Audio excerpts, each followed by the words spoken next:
In this lesson, we'll go ahead and calculate Tesla's cost of sales for the forecast period.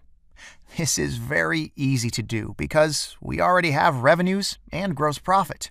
Cost of sales is part of the same equation, and all we have to do to find it is take the difference between revenues and gross profit.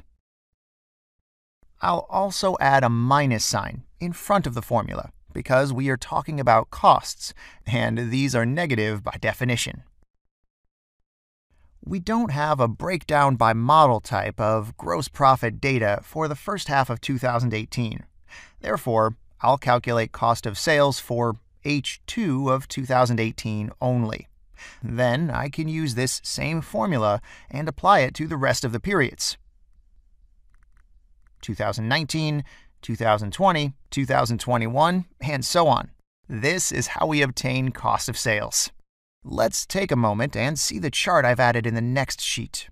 The blue area portrays Tesla's automotive revenues forecasted earlier, while the orange area shows automotive gross profit. The line depicts Tesla's gross profit percentage.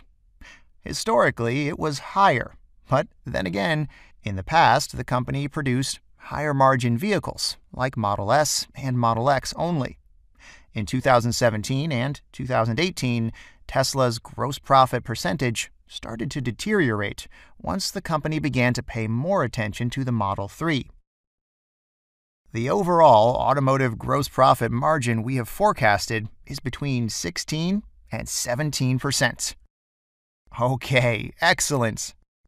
Now that we are ready with automotive revenue and gross profit, we shouldn't forget about Tesla's energy and service businesses. This is what we'll see in our next lesson. Thanks for watching.